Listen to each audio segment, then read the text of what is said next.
नमस्कार। कृषि दर्शन कार्यक्रम देखने वाले सभी किसान भाई बहनों का स्वागत है। किसान भाई बहनों, आज के कार्यक्रम में हम बात करेंगे कृषि क्षेत्र में महिलाओं की सहभागिता के विषय में। जैसा कि हम सभी जानते हैं कि महिलाओं की सहभागिता हर क्षेत्र में हमें देखने को मिलती है, तो आइए आज के कार्यक्रम में जानेंगे कि महिलाओं की सहभागिता कृषि क्षेत्र में किस तरीके से है, उनको कौन कौन सी चुनौतियों का सामना करना पड़ता है। इस विषय में जानकारी देने के लिए हमारे साथ कार्यक्रम में मौजूद हैं डॉक्टर विनीका सिंह जी, जो कि लखनऊ के कृषि विज्ञान केंद्र की विषय वस्तु विशेषज्ञ गृह विज्ञान में है। आइए उनसे विस्तार से जानकारी हासिल करते हैं। डॉक्टर साहब, आपका हमारे इस कार्यक्रम में बहुत बहुत स्वागत है। बहुत बहुत धन्यवाद जी। जैसे कि हम जानते हैं कि महिलाओं की महत्ता तो बहुत ज़रूरी है, बिना महिलाओं की महत्ता के ये संसार भी अपूर्ण है। जी जी जी। तो कृषि क्षेत्र में महिलाओं की जो सहभागिता है वो किस तरीके से महत्वपूर्ण है, तो इस विषय में पहले जानेंगे हम। कृषि से जुड़े हुए हर क्षेत्र में महिलाएं अपनी सहभागिता दे रही हैं। कृषि में मुख्य रूप से जैसे कि खेत बनाने की तैयारी, खेत की तैयारी से लेकर के उसमें बीज बोना, पौध रोपण, उसके अलावा जो है खरपतवार निकालना, फसल जब पक जाए तो उसको काटना, उसको पीट करके साफ करना, उसके बाद उसका भंडारण, वो सारे काम करती हैं जी। उसके अलावा जो है अगर हम पशुधन प्रबंधन की बात करें तो उसमें भी महिलाएं ही सब कुछ करती हैं। पशुओं की देखभाल करना, चारा काटना, पशुओं को खाना खिलाना, गोबर कूड़ा साफ करना, और इसके साथ साथ घर के भी सारे काम, अपने बच्चों को देखना, बच्चों के सबके लिए खाना बनाना, सफाई करना, सारे काम महिलाएं ही मतलब बखूबी से कर रही हैं। तो हम ये कह सकते हैं कि हमारा देश कृषि प्रधान देश है और उसमें जो महिलाएं हैं वो भारतीय कृषि की रीढ़ है। जी बिल्कुल, रीढ़ तो हम जानते हैं, लेकिन कभी कभी मजबूरीवश जैसे घर में आर्थिक स्थिति सही नहीं है तो महिलाओं को जाना पड़ता है। लेकिन क्या कुछ ऐसे कार्य हैं जो महिलाओं के बगैर संभव ही नहीं है? क्या ऐसा है कृषि क्षेत्र में? बहुत सारे कार्य ऐसे हैं जो सिर्फ और सिर्फ महिलाएं कर सकती हैं। जी, वो हम जानना चाहते हैं, हमारे जो किसान भाई बहन जाने, ताकि उनकी महत्ता को जानना बहुत ज़रूरी है कि जब जानेंगे तभी तो उनका मूल्य समझेंगे। जी जी जी जी। जैसे ना कि खेत में जब खरपतवार हो जाता है तो पुरुष किसान मतलब कोशिश ये करता है कि वो नहीं कर सकता है उसको। जी बिल्कुल। महिलाएं उसको बैठ करके करती हैं और पुरुष से ज़्यादा समय देती हैं और पुरुष से ज़्यादा कार्य करती हैं, लेकिन फिर भी जो है उनको उतनी मजदूरी नहीं मिलती, लेकिन वो करती हैं खरपतवार का। और दूसरा, जैसे जब अन्न आपके घर में आ जाता है, गेहूं चावल दाल जो भी है, उसको वो साफ़ करती हैं, जो टूटे कंकड़ मतलब दाने हैं उनको निकालती हैं ताकि उसमें कीड़े बीमारी ना लगें, और फिर उसको उसका भंडारण, वो सारा काम पूरा महिलाएं देखती हैं। फसल काटने का पूरा लगभग पूरा काम बहुत सारा काम महिलाएं ही स्वयं ही करती हैं। जैसे कि आपने कहा कि बहुत सारा काम वो करती हैं, लेकिन उसके बावजूद उन्हें उचित मजदूरी नहीं मिलती है। जी जी, तो बिल्कुल। इसके पीछे की क्या वजह रहती है जो उनको उचित स्थान या उचित मजदूरी नहीं दी जाती है? देखिए, उचित मजदूरी इसलिए नहीं मिलती क्योंकि हर जगह महिलाओं के काम को जो है कम आंका जाता है, जबकि वो पुरुष से ज़्यादा समय देती है और जो है पुरुष से ज़्यादा काम करती है, लेकिन उसको मतलब उसकी मजदूरी नहीं मिलती। अगर महिलाएं अपने मूल्य को समझे तो वो अपने अस्तित्व को दिखा सकती हैं, बता सकती हैं कि उनके बगैर ये कार्य संभव नहीं है। हाँ, चाहे वो खेती हो, चाहे कोई भी क्षेत्र हो। जी जी। लेकिन हमारा जो समाज है ना, उसमें जो व्यवस्था जो चली आ रही है वो पितृसत्तात्मक है। जी। पुरुष प्रधान देश है। तो जैसे कि अगर मान लीजिए कोई महिला प्रधान भी है जी, तो उसको लोग नहीं पूछते हैं। जी, उसके पति को प्रधानपति बोल करके लोग उसको जो है जानते हैं कि इनके पति हैं, ये प्रधान है। वो कोई भी काम करेगी तो पहले उसके यानी पहचान जो है पति से ही की जाती है। जी, जी, उनका अपना खुद का अस्तित्व नहीं रहता है। तो इस बारे में हम जानेंगे, लेकिन हम और भी जो चुनौतियां हैं उनके बारे में भी हम जान लेते हैं कि वो कौन कौन सी चुनौतियां जो महिलाओं को फेस करनी पड़ती हैं। देखिए, सबसे बड़ी बात तो ये है कि हम ये कहें कि वो एक अदृश्य श्रमिक हैं। जी बिल्कुल। समाज में मतलब वो श्रमिक तो हैं, वो कर रही हैं, महिला किसान भी हैं, सब कुछ कर रही हैं, लेकिन एक अदृश्य श्रमिक हैं। लेकिन ये भी जान लीजिए कि कृषि की जो अर्थव्यवस्था है उसमें जो वृद्धि है उनके बिना संभव भी नहीं है। जी बिल्कुल। अगर महिलाएं काम नहीं करेंगी तो हमारे जो कृषि की जो समृद्धि है, जो आगे हमारी कृषि बढ़ेगी, अर्थव्यवस्था जो बढ़ेगी कृषि से, वो महिलाओं के बिना संभव भी नहीं है। लेकिन हम अपने कार्यक्रम के माध्यम से ये बताना चाहते हैं कि महिलाओं के बगैर जो कृषि कार्य, जो कि आप अपने आप को, अपने स्वामित्व को दिखाते हो, तो हम अपने कार्यक्रम के माध्यम से कहना चाहते हैं कि उनके बगैर जब कार्य संभव नहीं है तो उनके अस्तित्व को बनाए रखते हुए कार्य अगर आप करेंगे तो आपका भी वर्चस्व बढ़ेगा और साथ ही साथ उनको भी खुशी मिलेगी। हाँ, ये बात एकदम सत्य है कि अगर आप महिलाओं को उनकी पूरी सब चीजें देते हैं, उनकी सारी मतलब जो भी वो करना चाहती हैं उसको उनके स्थान को बनाए रखते हुए, जैसे कि अगर वो जिस भूमि पर वो खेती कर रही हैं, एक भूमि का टुकड़ा अगर उनके नाम पर होता है तो भी वो बहुत खुश होती हैं कि मतलब ये मेरा खेत है। सबसे बड़ी बात है अगर उनका नाम ही ले लिया जाता है जी, तो उसमें वो उतने में वो खुश हो जाती हैं। हाँ, ये बहुत बड़ी चीज है जी। और जैसे कि KCC है, किसान क्रेडिट कार्ड के बारे में मैं आपको बताऊं कि वो पुरुषों के लिए है जी, लेकिन अगर महिला किसान है तो उसके लिए भी होना चाहिए। तो एक आत्मविश्वास, एक आत्मबल उसके अंदर बढ़ता है कि मैं भी महिला किसान, आवाज उठाने का जो बल है ना वो मिल जाता है। जी जी जी, बिल्कुल बिल्कुल। तो महिला के स्तर पर, एक जो महिला के स्तर पर उसे अपने स्थान को बनाए रखने के लिए उसे क्या करना चाहिए, ताकि कहते हैं ना कि जब तक इंसान खुद आगे नहीं बढ़ता है उसके पीछे दुनिया नहीं चलती है, उसको खुद को आवाज उठानी है। जी, तो एक महिला के स्तर पर उसे क्या करना चाहिए? देखिए, उसको महिला के स्तर पर अपने घर में तो अपनी पारिवारिक जिम्मेदारियों का निर्वहन तो उसे करना ही है। उसके साथ साथ अगर वो स्वयं सहायता समूह बनाती हैं, बहुत सारे गाँव लखनऊ में ऐसे हैं जिसमें कई महिलाएं ऐसी हैं कि जो स्वयं सहायता समूह बना करके काम कर रही हैं और महिलाओं के लिए बहुत अच्छा काम कर रही हैं। तो अगर वो स्वयं सहायता समूह बना लेंगी तो उनको कई सारी औरतों का 10-11 लोगों का एक समूह बन जाएगा, तो उसको एक आत्मबल मिलता है जी। सब लोग एक दूसरे को मिलकर के सहयोग करते हैं तो उससे जो है उसकी सहभागिता हर क्षेत्र में आगे बढ़ती है। वो कृषि का ही नहीं और भी क्षेत्रों में आगे बढ़ती है उससे। तो समूह बनाकर काम करें। दूसरा, उनकी शिक्षा पर सरकार को बहुत ध्यान देना चाहिए, क्योंकि जैसे कि वो कर भी रही है, सरकार पूरा प्रयास कर रही है कि सभी बालिकाओं को शिक्षित किया जाए, इसलिए उसने जैसे बच्चों को और या जो बड़े बच्चों हैं उनको भी फ्री शिक्षा दे रही है। उसके बावजूद भी अगर बच्चे शिक्षित नहीं हो रहे हैं, जो महिलाएं शिक्षित नहीं हो रही हैं, तो ये दुर्भाग्य की बात है। जी जी बिल्कुल, ये आपने सही कहा कि सरकार बहुत कुछ कर रही है, निःशुल्क शिक्षा भी है लड़कियों के लिए, लेकिन फिर भी घर से जो है माता पिता कई बार बच्चे को स्कूल नहीं भेजते हैं। जी बिल्कुल। और अगर वो स्कूल नहीं जाएगी तो उसको जो नई जो तकनीकें हैं, नई जानकारियाँ आ रही हैं, वो कैसे उसको मिलेंगी। बहुत सारे शोध संस्थान नई तकनीकियाँ निकाल रहे हैं, नए कृषि यंत्र बनाए जा रहे हैं। और अभी भी मैं देखती हूँ, जैसे हम लोग गाँव जाते हैं कई बार, तो छोटे छोटे कृषि यंत्र बहुत सारे बन गए। जी बिल्कुल, बहुत सारे कृषि यंत्र हैं, लेकिन वो महिलाओं को उनकी जानकारी नहीं है। तो उसके लिए जानकारी होना बहुत जरूरी है। तो जानकारी तो क्या किसी प्रकार का कोई प्रशिक्षण दिया जाता है महिलाओं को कि जो तकनीकी जो व्यवस्था है उसकी जानकारी उनको मिल सके? जी जी, हर जिले में एक कृषि विज्ञान केंद्र होता है, तो लखनऊ में भी कृषि विज्ञान केंद्र है और जो जिले बड़े होते हैं उनमें 2-2 कृषि विज्ञान केंद्र तक की व्यवस्था है। आप कृषि विज्ञान केंद्र में जाते हैं तो आपको हर तरह का वस्तु विशेषज्ञ वहाँ मिलता है। अगर आपको जानवर पालने हैं तो वहाँ पर पशु से संबंधित जानकारी आपको मिलती है। अगर आपको वर्मी कंपोस्ट बनाना है उसकी जानकारी मिलती है। आपको अगर जैसे आप खेत में जो है सब फल सब्जी खूब हो रहा है तो उस परिरक्षण की जानकारी भी मिलती है। कीट बीमारी लगे हैं, आपकी फसल में कोई रोग है, कीट है, व्याधि है, तो उसकी भी जानकारी मिलती है। किस समय पर कौन सी फसल लगानी है, किस प्रजाति की लगानी है, उसकी जानकारी भी आपको कृषि विज्ञान केंद्र से मिल जाती है। उसके अलावा अगर कोई महिला अपनी बागवानी करना चाहती है, बाग वगैरह लगाना चाहती है आम अमरूद वगैरह के, तो उसकी भी जानकारी कृषि विज्ञान केंद्र में मिलती है। वहाँ पर 6 तरह के विषय वस्तु विशेषज्ञ होते हैं जो सब तरह की जानकारी आपको निःशुल्क उपलब्ध कराते हैं। अच्छा, इसके अलावा क्या सरकार के माध्यम से या फिर कोई स्वयं सहायता समूह के माध्यम से कोई हेल्प भी महिलाओं को मिलती है अगर वो अपने कृषि क्षेत्र में अपना व्यवसाय शुरू करना चाहती है? बहुत से कृषि आधारित जो व्यवसाय हैं उनको शुरू करने के लिए महिलाएं जो आगे आ रही हैं, तो उनको स्ट्रेटेजी क्या बनानी चाहिए? तो उस विषय में भी हमारे किसान भाई बहनों को बताइए। देखिए, उसके लिए कृषि विज्ञान केंद्र से तो आप निःशुल्क प्रशिक्षण ले सकती हैं। उसके अलावा कृषि विज्ञान केंद्र में कुछ योजनाएं भी आती हैं जिसके तहत जो है निःशुल्क उनको बीज पौध वगैरह का वितरण किया जाता है।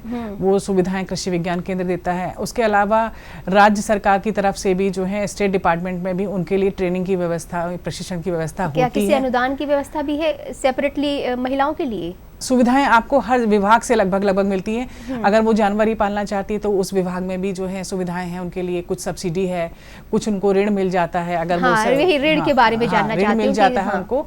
लेकिन अगर उनके पास भूमि नहीं है और वो भूमि पर ऋण चाहती हैं तो ये संभव नहीं, क्योंकि बैंक जो हैं, जितने भी सहकारी बैंक हैं या ग्रामीण बैंक हैं, वो सब जो है भूमि के आकार के हिसाब से उनको ऋण देते हैं। लेकिन अगर वो किसी विभाग से जुड़ना चाहती है तो वो जुड़ सकती है और उसको कुछ चीज़ें वहाँ से मिल सकती हैं। अच्छा, अक्सर देखा जाता है कि महिलाएं कार्य करते वक्त अपने स्वास्थ्य की अनदेखी करती हैं, जो कि बहुत ही बड़ी समस्या है। जी जी जी, बिल्कुल बिल्कुल। गांव की महिलाओं में अधिकतर ये समस्या देखी जाती है, तो आप उन महिलाओं को क्या कहना चाहेंगी, क्या अपने इस कार्यक्रम के माध्यम से बताना चाहेंगी? देखिए सबसे बड़ी बात जो मैंने गांव में देखी कि महिलाएं खाना बनाएंगी जी। फिर उसके बाद वो सोचती हैं कि सास ससुर खा लें, पति खा ले, बच्चे खा लें, खुद उसके बाद भूखी हाँ, उसके बाद बचेगा तो मैं खाऊंगी। तब देखिए बचेगा में क्या होता है कि वो उनको पोषण कभी भी पूरा नहीं मिलता। जी बिल्कुल, और काम अधिक करना पड़ता है। काम अधिक करना पड़ता है। जब पोषण उनको पूरा नहीं मिलता है तो लगभग 70% महिलाएं भारत में जो है खून की कमी से सबसे पहले पीड़ित होती हैं। और ये आप जान लीजिए कि एक पोषक तत्व की शरीर में आपके कमी होती है तो दूसरा अपने आप कम हो जाता है, क्योंकि एक पोषक तत्व के अवशोषण में दूसरे की जरूरत होती है। जब एक कम हो गया तो दूसरा कम हो गया, जब दूसरा कम हो गया तो तीसरा कम हो गया, तो धीरे धीरे हमारा शरीर बीमारियों का घर बन जाता है। और शुरुआत कहाँ से होती है? खून की कमी से। और वो यही कारण है कि वो सबको खाना खिला देती है, उसके बाद दाल बची नहीं बची, सब्जी बची नहीं बची, नमक की चटनी के साथ ही कभी खाना नमक की चटनी से खा लिया, कभी अधिकतर आजकल मैं देखती हूँ ना कि चाय का बहुत प्रचलन बढ़ गया, चाय कॉफी का, और स्पेशली जो गांव है उनमें चाय का बहुत प्रचलन है।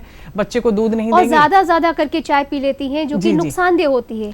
आप एक्स्ट्रा लेबर कर रहे हो और आप वो चीजें खा रहे हो जो कि नुकसानदेह शरीर को, तो ऐसे में आपकी सेहत तो डाउन होगी। साथ ही साथ जब आप वर्कलोड आप पर ज्यादा रहेगा तो आप उतनी अच्छी तरीके से परफॉर्मेंस नहीं दे पाओगे खेत में। जिस तरीके से आपको काम करने की जरूरत है उतनी अच्छे से नहीं कर पाओगे। तो ऐसे में लोग शंका रखते हैं कि महिलाएं उतनी क्षमता नहीं रखती हैं जितना पुरुष रखते हैं। हाँ, ये बात भी एकदम सत्य है आपकी कि लोग शंका तो रखते हैं कि जो है महिला जितना पुरुष काम कर सकता है। देखिए पुरुष के संग क्या है, उसको खून की कमी कहीं से भी नहीं है। महिलाओं के साथ बहुत सारी तरह की, उनकी सेवा करने वाली एक महिला पीछे खड़ी होती है इसलिए। जी बिल्कुल बिल्कुल। उसके साथ साथ देखिए महिला क्या करती है, जब खाना बनाती है तो पूरा खाना पहले पुरुष को देती है। जी बिल्कुल, अपने बच्चों को देती है, खुद चाय खा लेगी। और चाय आपको हम बता दें कि इतना खराब चीज है कि, लेकिन आजकल हमारे यहाँ इतना बढ़ गया है, हैबिचुअल हो चुके हैं। हाँ, सभी लोग उसके हैबिचुअल हो चुके हैं। और गांव में तो बच्चों को भी वो चाय दे देती हैं, छोटे छोटे बच्चे चाय से रोटी खा के चले जाते हैं। अगर आप चाय के साथ कोई भी भोजन खाते हैं उसमें जितना भी आयरन या लौह लवण है वो अवशोषित नहीं होता है। जब वो नहीं अवशोषित होगा तो खून नहीं बनेगा। और फिर जब क्या होगा, जब खून की कमी उनमें हो जाएगी तो जाहिर सी बात है कि वो थोड़ा धूप में भी रहेंगी तो चक्कर आएगा और उनकी जो है थकान लगेगी उनको जल्दी से, किसी भी काम को करते समय किसी काम में मन नहीं लगेगा। लेकिन फिर भी उनकी मजबूरी है काम करना तो वो काम करेंगी। जैसे महिलाओं के सामने बहुत सारी चुनौतियां आती रहती हैं, उनके स्वास्थ्य से संबंधित आती हैं, उनकी आर्थिक स्थिति के संबंधित आती हैं। तो अगर वो अपनी आर्थिक स्थिति कृषि से संबंधित सुधारना चाहती है तो उनको क्या क्या करना चाहिए? देखिए उसमें बहुत सारे काम हैं जी, बहुत सारी चीज़ें कर सकती है। अगर वो कृषि विज्ञान केंद्र के संपर्क में आती है, अगर उसके यहाँ फल सब्जी खूब पैदा हो रहा है और उस समय मार्केट में भी उसकी भरमार है, उसको उचित मूल्य नहीं मिल रहा है, तो वो परिरक्षण कर सकती है। उसकी सुविधा कृषि विज्ञान केंद्र देता है और उनको वो पूरा ट्रेंड करता है महिलाओं को कि वो अपने फल सब्जी का अचार कैसे बनाएं, जैम कैसे बनाएं, जेली बनाएं, या जैसे हरी मटर है उसको परिरक्षित करके रख लें। अगर वो खुद खा सकती है अपने यहाँ परिवार के लिए तो वो खा सकती है। वो समूह बना के कोई काम करती है तो जैसे गांव में शादी विवाह है कुछ है तो उसमें वो उसका इस्तेमाल कर सकती है, लोग उससे खरीद सकते हैं। सबसे बड़ी बात ये कि देखिए जो भी वो परिरक्षित पदार्थ बनाएगी उसमें कोई भी प्रिजर्वेटिव नहीं पड़ा होगा, कोई भी ऐसा केमिकल नहीं पड़ा होगा जो कि हमारी सेहत के लिए खराब है। क्योंकि मार्केट में तो आप देख रही हैं आजकल बहुत सारी चीज़ों का बहुत सारे आपको प्रोडक्ट दिख जाएंगे जिनमें इतना केमिकल है कि हम क्या खा रहे हैं हमें नहीं मालूम। वो हमारे शरीर पर सीधे सीधे उसका दुष्प्रभाव डालते हैं। तो अगर वो अपना बनाएगी तो उसको पता है, क्योंकि हम भी अपने केंद्र पर कोई चीज़ बनवाते हैं तो उसमें हम किसी भी प्रिजर्वेटिव का प्रयोग नहीं करते हैं और पूरा उसको साफ सुथरे से बना करके उसी तरीके से हम उसको भी ट्रेनिंग अचार वगैरह की प्रशिक्षण लेकर के अचार वगैरह बना सकते हैं ताकि आप अपनी आर्थिक स्थिति को दोगुना भी किया जा सकता है इस तरीके से। और जब वो सबल होगी तो उनकी जो आवाज है वो भी बुलंद होगी। जी जी बिल्कुल बिल्कुल। क्योंकि देखिए अगर वो अपना कोई रोजगार शुरू कर लेती है तो उसके आत्मविश्वास में देखिए कि वो एक उसका आत्मविश्वास बहुत बढ़ जाता है। बिल्कुल। चाहे अगर वो मान लीजिए अचार पापड़ नहीं बनाना चाहती है वो कुछ और भी कर सकती है, जैसे उसके यहाँ जो अनाज निकल रहा है या जो भी चीज निकल रही है उसका वो परिरक्षण बहुत अच्छे से कर ले ताकि वो चीजें खराब ना हो, वो उसके काम भी आ जाए। और जब समय मतलब जैसे गेहूं का टाइम नहीं है तो उसको बेच सकती है, उसमें भी वो अपनी डेयरी में भी कर भूमिका अदा कर सकती है बहुत। और जैसे अगर मान लीजिए डेयरी का ही अगर वो उसके पास बहुत सारा पशुधन है तो उसके गोबर से जो है वो वर्मी कंपोस्ट भी बना सकती है। और आजकल उपलों की तो बहुत ज्यादा डिमांड रहती है गांव में, तो बहुत ज्यादा डिमांड रहती है। उसके गोबर से वो वर्मी कंपोस्ट बना सकती है। हमारे कृषि विज्ञान केंद्र पर 15 रुपए किलो वर्मी कंपोस्ट बिकती है। और जो है बहुत सारी महिलाएं मेरे साथ जुड़ी हुई हैं जो कि अपना वर्मी कंपोस्ट बनाती हैं, अपने खेत में इस्तेमाल कर लेती हैं। क्यों हम रासायनिक खादों का इस्तेमाल करें? बिल्कुल, क्योंकि रासायनिक खादों का इस्तेमाल करने से हमारी भूमि भी बहुत खराब हो रही है। तो अगर वो अपना करती है, अपना ही बना के अपने खेत में डालती है या वो बेच लेती है, तब उसके आत्मविश्वास को देखिए, तब उसके चेहरे पर एक चमक देखिए कि मैंने ये अपने खेत का अपना बनाया हुआ वर्मी कंपोस्ट मैंने अपने खेत में डाला है और देखिए मेरी फसल कितनी अच्छी है। जी हाँ। तो ये एक बहुत बड़ी मतलब उसके लिए वो है रिवॉर्ड के तौर पर, रिवार्ड है उसके लिए एक कि वो उसको अच्छे से अगर उसकी मेहनत रंग लाती है तो वो दिखती है। जी जी बिल्कुल, वो लोगों को फिर सराहना करनी पड़ती है, मजबूरी रहती है कि उनको सराहना करनी पड़ेगी। जी बिल्कुल बिल्कुल बिल्कुल, है ना जी। इसके अलावा जैसे हमारे जो महिलाएं हैं एक किसान के तौर पर वो उभरना चाहती हैं, बहुत सी महिलाएं अब एक एज ए किसान लोगों के सामने आ रही हैं, तो उनके सामने कौन कौन सी चुनौतियां आती हैं कि जैसे श्रमिक के तौर पे तो उनको जैसे घरेलू जो समस्याएं हैं वो आती हैं, लेकिन एक किसान के स्तर पे जो समस्याएं हैं वो थोड़ी बड़ी होती हैं, तो वो कौन कौन सी समस्याएं होती हैं और उनसे निपटारा जो है वो हमारी महिलाएं किस तरीके से करें? देखिए अभी तक जितनी भी मशीनरी के बारे में किसान महिलाओं को मालूम, जैसे ट्रैक्टर है वो नहीं चला सकती। जी बिल्कुल। लेकिन बहुत सारे छोटे छोटे कृषि यंत्र बन गए हैं, ऐसे भी छोटे छोटे ट्रैक्टर, मिनी ट्रैक्टर टाइप के बन गए हैं कि जो हाथ से चल जाते हैं। और मेड़ बनाने के कुछ यंत्र हैं, कुछ बीज बोने वाले हैं। अगर उन सब चीज़ों की जानकारी उसको मिल जाती है तो हमारी महिला बहुत सशक्त हो जाएगी और किसान के रूप में भी उभर के आएगी। क्योंकि ग्रामीण परिवेश में अभी इतना महिलाएं नहीं खुली हैं कि वो ट्रैक्टर चला लें या जो है बहुत सारी मशीनें जो फसल काटने वाली है, कंबाइन है, गेहूं निकालने वाली, या धान के लिए बहुत सारी मशीनें हैं। तो अभी भी जैसे वो धान पीटती हैं और उसके बाद तब निकालती हैं, लेकिन बहुत सारे पैडी थ्रेशर बन गए हैं जो कि बहुत सारे पैडी थ्रेशर बन गए हैं जिससे कि आपका पराल भी नुकसान नहीं होता है और आपका धान भी निकल जाता है और महिलाओं को थकान भी कम होती है। बिल्कुल। तो उन सब कृषि यंत्रों के बारे में उसको पूरी जानकारी होना बहुत जरूरी है। जी। तो ये बहुत जरूरी है कि अगर हम उसको पूरी जानकारी देते हैं, कुछ यंत्र जो है सब्सिडी पर भी हैं, सरकार द्वारा उन पर सब्सिडी भी है, किसी पे 50% तक का भी अनुदान है, किसी में कम भी है, किसी में ज्यादा भी। महिलाओं का शिक्षित होना बहुत जरूरी है ताकि वो पूरी योजनाओं का लाभ ले सके और अपनी स्थिति को बेहतर कर सके। जी जी ओवरऑल ये बात है। हाँ, जब तक वो शिक्षित नहीं होंगी, जानकारी नहीं होगी उनको, वो चाह कर भी अच्छा नहीं दे सकती, मेहनत चाहे वो कितनी कर ले। हाँ, इस तरीके से वो अपनी स्थिति को भी बेहतर कर सकती है। बिल्कुल, चलते चलते आप हमारे इस कार्यक्रम के माध्यम से हम महिलाओं के लिए क्या संदेश देना चाहेंगी? हर क्षेत्र में आगे बढ़ें। जी बिल्कुल। चाहे वो कृषि का हो, चाहे वो मत्स्य पालन हो, चाहे पशु प्रबंधन हो, चाहे कोई भी क्षेत्र हो, चाहे वैज्ञानिक हो, किसी भी क्षेत्र में सब में आगे बढ़ें और हमारे मतलब जो कृषि की जो अर्थव्यवस्था है उसको आगे बढ़ाते हुए, समाज के साथ समरसता करते हुए एक मतलब उस दिशा में कदम बढ़ाएं ताकि मतलब महिलाएं आगे बढ़ सकें। विनिका जी, आप हमारे इस कार्यक्रम में आए, आपने महिलाओं की स्थिति से रिलेटेड बहुत सारी अच्छी अच्छी जानकारियाँ हमारे किसान भाई बहनों को दी, इसके लिए बहुत बहुत धन्यवाद। धन्यवाद। तो किसान भाइयों बहनों, आज के कार्यक्रम में आपने जाना कि कृषि क्षेत्र में महिलाओं की सहभागिता के बगैर कृषि क्षेत्र अधूरा है। तो हम चाहते हैं कि हम जो महिलाएं हैं जो इस कार्यक्रम को देख रही हैं, वो अपनी स्थिति को बेहतर करने के लिए अपने आप को बुलंद करना बहुत ज़रूरी है, अपनी क्षमता को पहचानना ज़रूरी है। जब तक आप अपनी क्षमता को नहीं पहचानेंगे, आप आगे नहीं बढ़ सकेंगे। तो हमें उम्मीद है हमारे कार्यक्रम के माध्यम से जो जानकारी आपको मिली है उससे आप अपनी स्थिति को ज़रूर बेहतर करेंगे। इसी उम्मीद के साथ हमें अनुमति दीजिए। नमस्कार।